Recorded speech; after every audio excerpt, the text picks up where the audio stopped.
Well, hi folks. Friday, September the 4th. Going into our Labor Day weekend. Sort of signifies in parts of the country that summer is on the way out and fall's coming. We're going into our autumn season. And as you sort of look back over spring and summer, it's been crazy. It's been crazy. And I suppose it's being capped off with some craziness as well.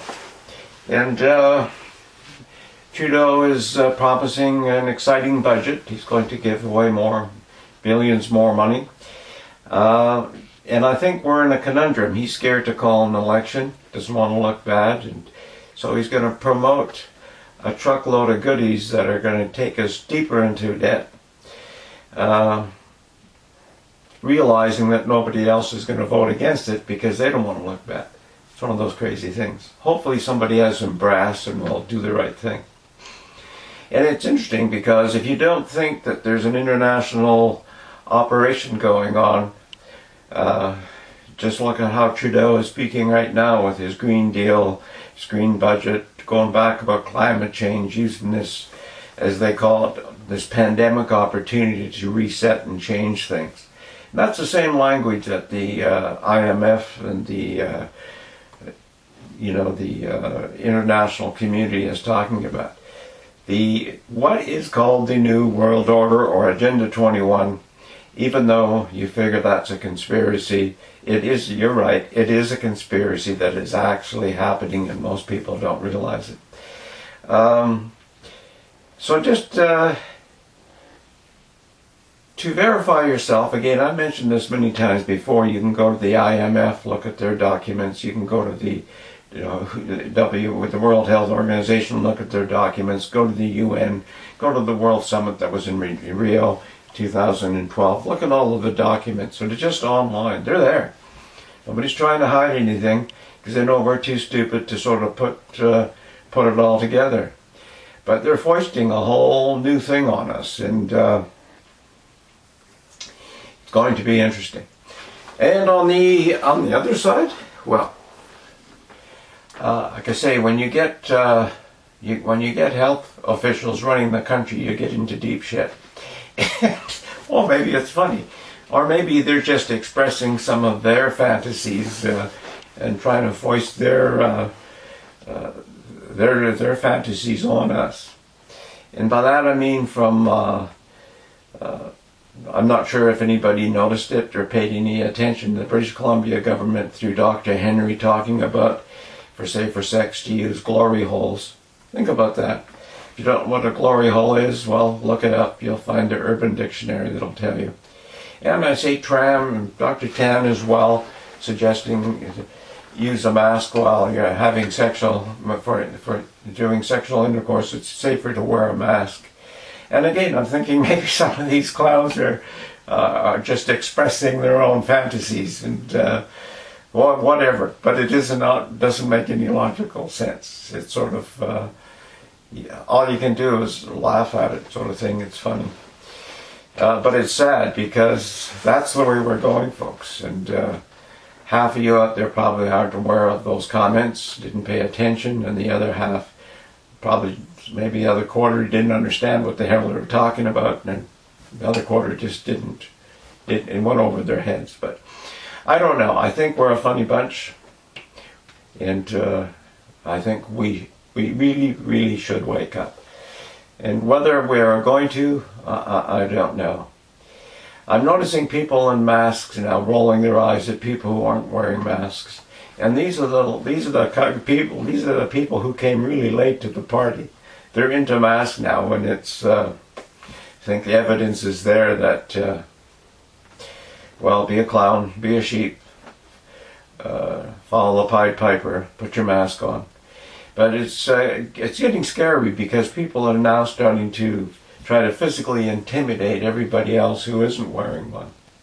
I was talking to Ray and I were having a conversation yesterday, and it was interesting. Because how quickly society can change. From being cool people, you can become cruel people. And This is the whole plan, folks. I mean, China did it with Mao. Maybe you're too young to know about it. Maybe you're too young to have got an education about it and were schooled. But that's what Mao did. From dunce hats to have people kneeling and retraining people and discriminating and all that sort of thing. And I find it interesting, and for the most part, the ones that really seem to lose it are the people that are extremely overweight, and don't know why, but they're the ones that seem to be losing their cool because someone else isn't wearing a mask. Come on, it's crazy. So that's where we're headed, and we're almost done. So we'll see in September. We'll have to watch for the throne speech and see what they're saying and see who we have elected. Who are the Twits? The electorate or those who have been given the opportunity to be of service? That is the question. Who are the Twits? I'll post that in the bottom or a link to it. Twits. That's an interesting thought. Hey, the Canucks are playing Game 7 of their series. Win this one, they go into the semifinals. Cool, or quarterfinals, I should say. Odds are against them, I suppose, but that's what everybody said last night. I'm not sure if you're a hockey fan, but young Thatcher Demko has put himself in the record books. In his last times in net, he has faced 95 shots and only let one in. Think about that. 95 shots and they've scored only once. Now, can you do that forever? Obviously not.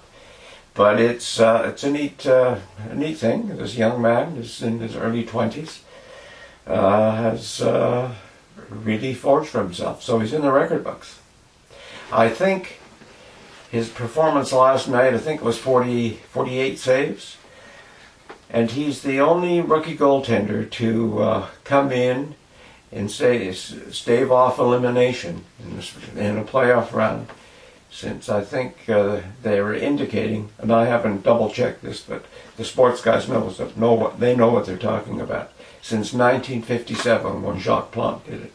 And I know a lot of people won't know who the hell Jacques Plante is, but hockey fans will, if they're real fans, because they sort of know the history of the game, sort of thing. And the real hockey fans would be totally pissed off that the John A. MacDonald statue was knocked down as well, because they understand history and culture and the learning from the past and the improving from the past. Now, Jacques Plante was one of the first goaltenders to wear a mask. Now everybody does. He was an oddball in his time. So anyway, the game's on tonight. If you're interested, no matter where you are, you can go to Sportsnet 650, listen to it online, or you can watch it on television. Get your mind off all the other craziness that's going on. And of course, the game is crazy too because there's no audience. I mean, we're living in a cartoon right now. We're living in a cartoon. Take care. Bye for now, and we'll chat to you tomorrow.